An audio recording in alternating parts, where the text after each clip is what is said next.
Hello friends, welcome to my channel. आज मी तुम्हाला दाखवणार आहे सिंपल मसाला पास्ताची रेसिपी, त्यामुळे रेसिपी लास्टपर्यंत नक्की बघा। गॅसची फ्लेम हाई ठेवून एका कढईमध्ये 2 ग्लास पाणी उकळायला ठेवले होते। पाण्याला छान उकळ आल्यानंतर त्यामध्ये पाव चमचा मीठ आणि 1 चमचा भरून तेल टाकून घेतले आणि ह्यांना छान पाण्यामध्ये मिक्स करून घेतले। मग या पाण्यामध्ये इथे मी मायक्रोनीज टाकून घेतल्या। तर मी ते 1 मोठा कप मायक्रोनीचा टाकून घेतलेला आहे। मायक्रोनी म्हणजे पास्ताच आहे, पण तो थोडा ट्यूब शेपमध्ये असतो। आता मीडियम टू हाई फ्लेमवरती झाकण लावून मी ह्याला 5 मिनिटे शिजवून घेतले। 5 मिनिटानंतर मी चेक केले तर हे जे मायक्रोनीज आहेत ते व्यवस्थितपणे शिजले गेले होते, म्हणजेच हा पास्ता इथे शिजला गेला होता। गॅसची फ्लेम बंद करून मी मायक्रोनीजमधलं सर्व पाणी ड्रेन करून घेतलं आणि मायक्रोनीजला एका चाळणीमध्ये काढून घेतलं। आता पास्ताचा मसाला बनवण्यासाठी एका कढईमध्ये 1 चमचा भरून बटर आणि 1 चमचा भरून तेल टाकून घेतले आणि ह्यांना गरम करून घेतले। बटर आणि तेल छान गरम झाल्यानंतर मग मी गॅसची फ्लेम हाई केली आणि बारीक चिरलेले अद्रक अर्धा चमचा मी याच्यामध्ये टाकून घेतले आणि 1 बारीक चिरलेली हिरवी मिरची टाकून घेतली। तसेच 2 चमचे बारीक चिरलेले लसूण मी या कढईमध्ये टाकून घेतले आणि सर्व इन्ग्रेडियंट्सला 1 मिनिट हाई फ्लेमवरती छान सॉटे करून घेतले, म्हणजेच परतवून घेतले। लसूण थोडं गोल्डन ब्राउन झाले की लगेचच मी 1 बारीक चिरलेला कांदा कढईमध्ये टाकून घेतला आणि फक्त 30 सेकंदासाठी हा कांदा हाई फ्लेमवरती परतवून घेतला।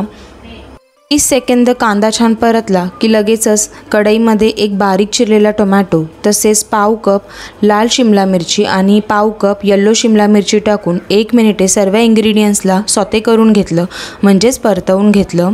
मग मी तयार होणाऱ्या मसाल्यामध्ये 1 चमचा भरून चिली फ्लेक्स टाकून घेतले आणि पाव चमचा मी इथे रेड चिली पावडर टाकून घेतली।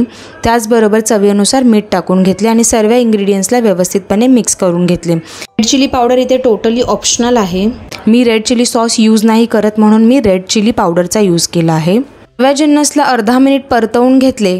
मग मी या मसाल्यामध्ये 1 चमचा भरून सोया सॉस टाकले, 1 चमचा भरून व्हिनेगर टाकून घेतले आणि जर का इथे तुम्ही रेड चिलीचा वापर नाही करणार असाल तर रेड चिली सॉस 1 चमचा टाकायचा आहे। आणि त्याचबरोबर 2 चमचे भरून इथे मी टोमॅटो केचप टाकला आणि सर्व मसाले पुन्हा एकदा मी ते मिक्स करून घेतले। आता मी गॅसची फ्लेम इथे मीडियम केली आहे आणि गॅसची फ्लेम मीडियम केल्यानंतर मी ह्याच्यामध्ये जे तयार केलेले मायक्रोनीज होते ते मायक्रोनीज या मी मसाल्यामध्ये टाकून घेतले। आता हे मायक्रोनीज म्हणजेच पास्ता जो आहे तो व्यवस्थितपणे हा मसाल्यामध्ये छान कोट करून घेतला। मसाला मायक्रोनीजमध्ये मिक्स करत असताना गॅसची फ्लेम मी पुन्हा हाई केली होती। पास्ता मसाल्यामध्ये मिक्स करून घेतल्यानंतर गॅसची फ्लेम मीडियम केली। कढईवरती झाकण ठेवून 5 मिनिटे मी ह्या पास्त्याला वाफ काढून घेतली। 5 मिनिटानंतर मी कढईवरचे झाकण काढले आणि हा गरमागरम पास्ता इथे तुम्ही बघू शकता रेडी झाला होता। यावरती भरपूर सारी कोथिंबीरची गार्निशिंग करून त्यानंतर हा गरमागरम पास्ता मी सर्व केला। अशा प्रकारे माझा सिंपल आणि सोप्या पद्धतीने मसाला पास्ता इथे बनून तयार झाला।